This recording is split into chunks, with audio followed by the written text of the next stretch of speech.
If I gave you the option to take on 10 clients for $1,000 each or 2 clients for $5,000, which would you rather take? You see, for those that don't know me, my name is Gary Frater. I've managed social media for Mike Tyson, Brendan Schaub, Steven Crowder, Mark Sanchez, and a ton of other celebrities. And I moved to the Middle East with my brother, and we scaled our agency from 0 to multiple 6 figures in the span of 1 year living on a military base.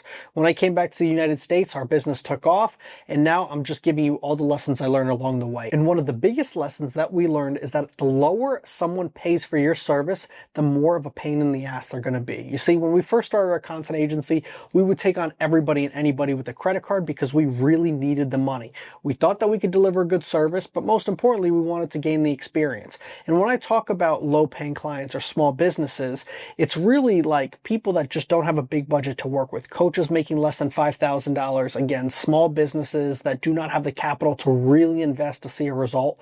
All of these things were an absolute nightmare, but a learning curve for us. In this video, I want to break down the 3 things that you need to ultimately charge a higher price point for your service and make sure you never attract and you weed out those people that can't afford your service and that are a nightmare to work with. I used to work with 2 clients in particular.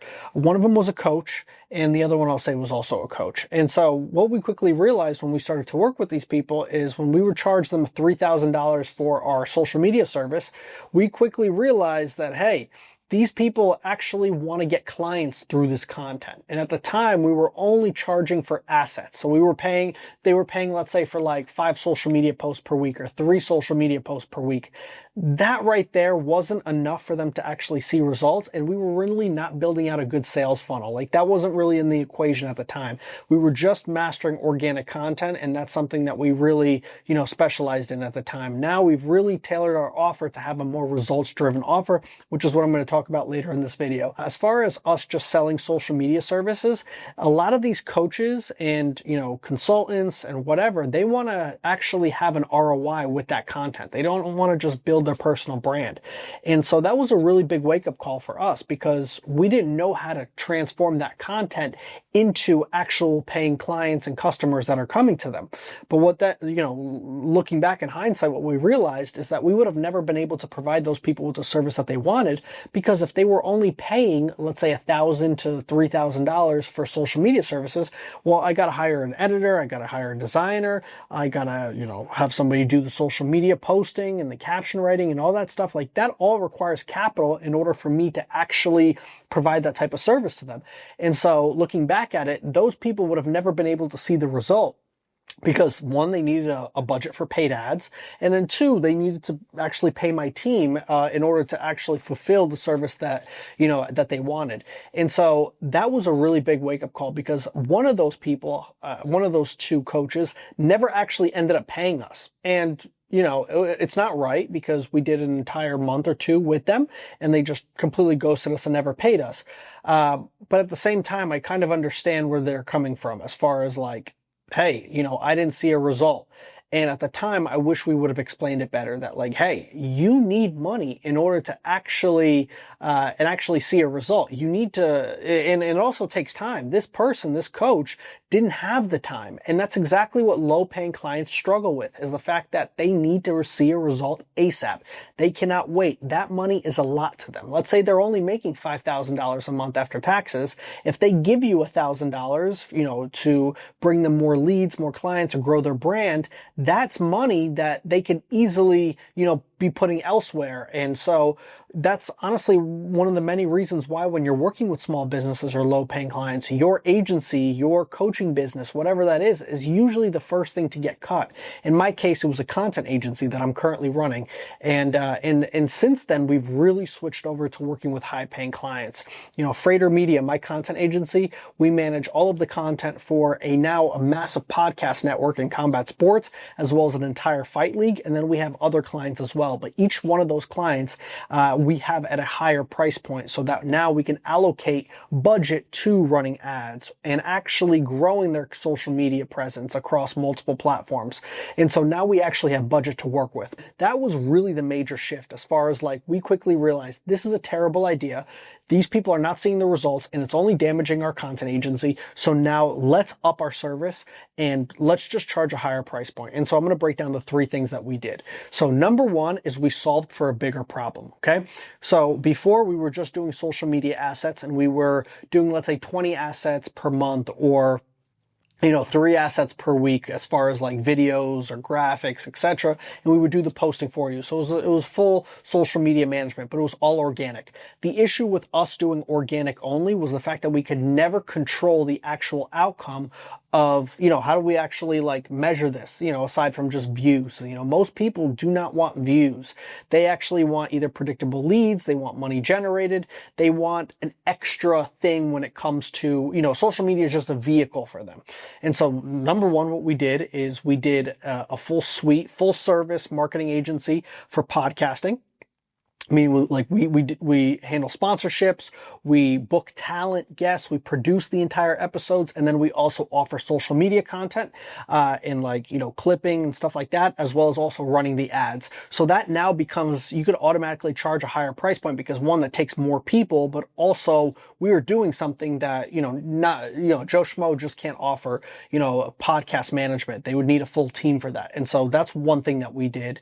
And also we have our client acquisition system that we build out for coaches. And so now this here, we can also charge at a higher price point where we're building out not only all of your content, but we're managing your ads, and we're also building out your email list and your full sales funnel. That way you're getting calls predictably booked every single month on your calendar, and we're tweaking your offer and your VSL. So these things right here, these 2 services that we've offered, as you can see, are way different than just being like, hey, we'll do 3 posts for you per week. That right there is a disposable thing that as soon as like any sort of issue comes along with money for the client, that agency, the ones that's just offering organic or like just basic services that do not actually have like a quantifiable way to get an ROI, that is the thing that automatically gets cut. By offering these 2 services, these are way more outcome driven.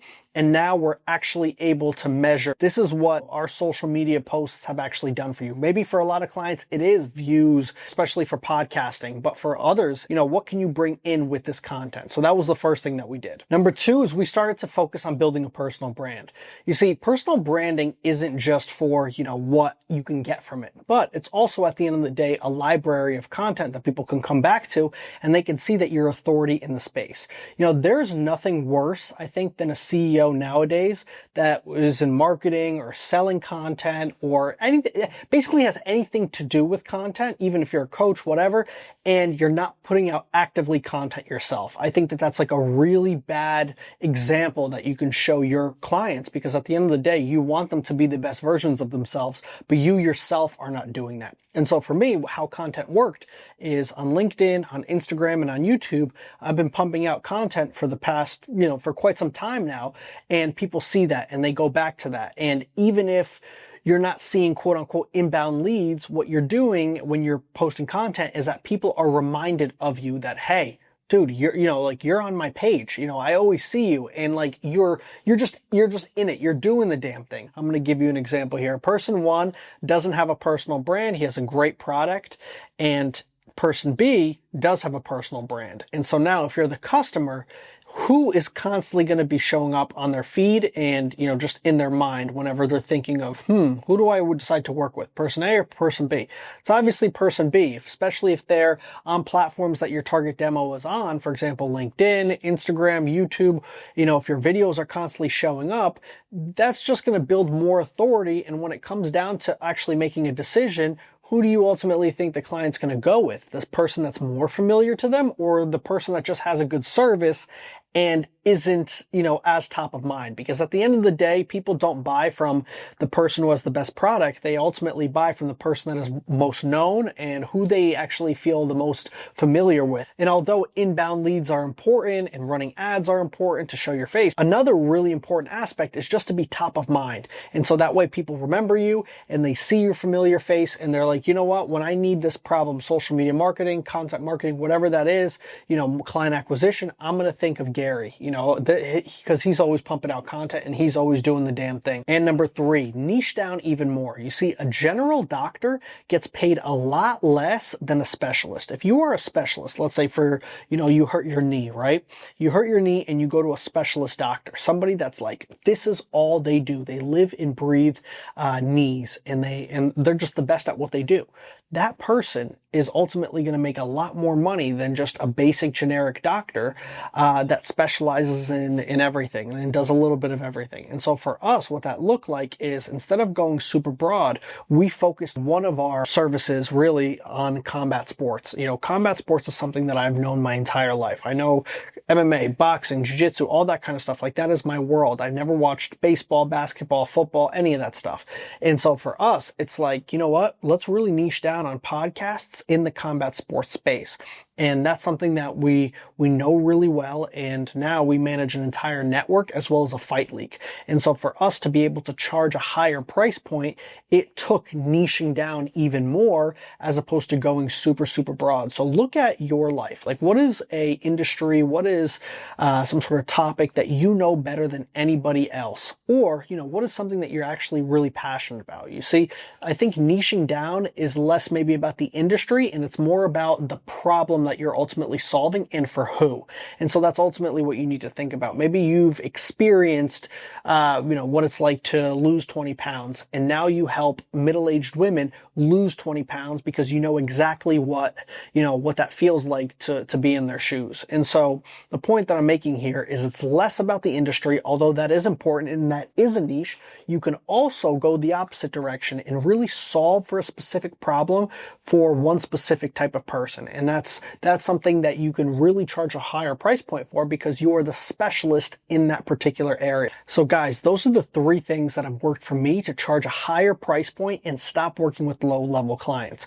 At the end of the day, what you need to do is start saying no to people that come to you that do not have the budget to ultimately afford your service. And you need to stop discounting, because discounting at the end of the day shows the client or shows your prospect that the service that you are providing isn't as valuable as, you know, you initially thought, as the original price. We not only more than doubled our prices, but we came out of it much happier. The clients are much happier. Everybody's seeing results, and we have a stronger bond with our current clients because there's fewer of them, but they charge a higher price point. You could have 1 million clients, but if they're all paying like $500, it's like, do you really want that? Or would you rather have a few clients that are paying that top premium price point? And that way you won't feel as scattered, you won't feel as all over the place. And truthfully, I think that is ultimately the secret to having a successful content agency, or just agency overall, as well as coaching business. Thank you guys so much for watching. Feel free to drop any questions or comments you have below, and I'll make sure to cover it in the next video.